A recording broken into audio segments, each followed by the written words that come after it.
In my sophomore year of high school, there was a boy named Elliot, who everyone called the Watcher.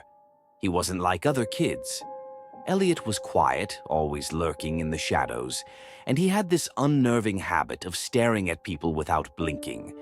He wore the same black trench coat every single day, rain or shine, and his pale face was always half hidden under the hood.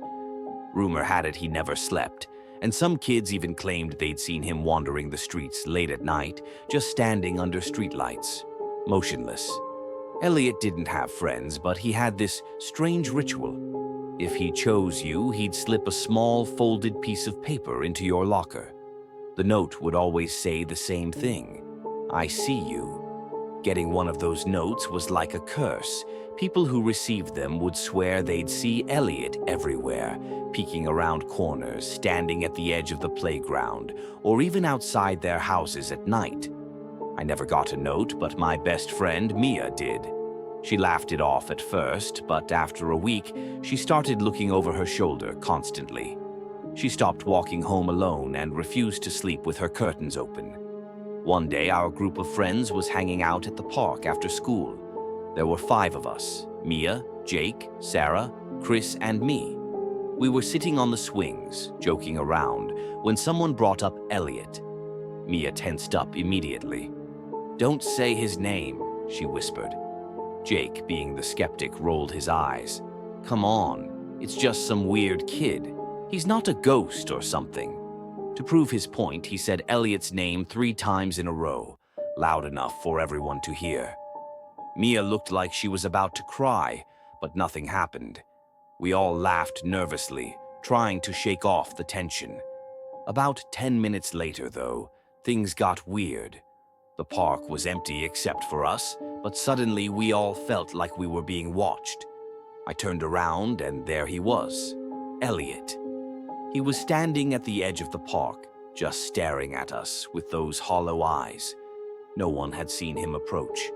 He didn't say a word. He just stood there, his trench coat flapping slightly in the wind. We all froze. Jake tried to play it cool and shouted, "What do you want, Elliot?" But Elliot didn't respond. He just tilted his head slightly, like he was studying us, and then turned and walked away. We didn't stay at the park much longer after that. A few weeks later, something even stranger happened.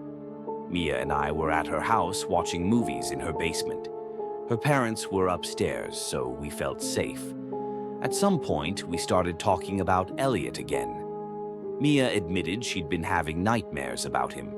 She said she kept seeing him in her dreams, standing at the foot of her bed, whispering, "I see you." I tried to reassure her, but deep down, I was creeped out too. As we talked, we realized we'd said his name 3 times. Almost on cue, the power went out. The basement was pitch black and we could hear footsteps upstairs. Mia's parents were still home, so we assumed it was one of them. But then we heard the front door open and close. Mia's dad came downstairs a minute later with a flashlight. "Who was that kid who just left?" he asked. Mia and I looked at each other, terrified. "What kid?" she asked. Her dad shrugged. "Some boy in a trench coat. He said he was looking for you." After that, Mia refused to stay home alone. She started sleeping with the lights on and begged her parents to install security cameras. A month later, Elliot stopped coming to school. No one knew why. Some kids said he transferred, others said he dropped out. But Mia swore she still saw him sometimes, standing under the streetlight outside her house or sitting in the back of the classroom during lectures. She moved away after graduation, and as far as I know, she never saw him again. But here's the thing. A few months ago, I was cleaning out my old locker at home. I found a small folded piece of paper tucked into one of the pockets. My heart stopped when I opened it. In messy handwriting, it said, "I see you. I haven't seen Elliot since high school, but sometimes, late at night, I feel like someone's watching me.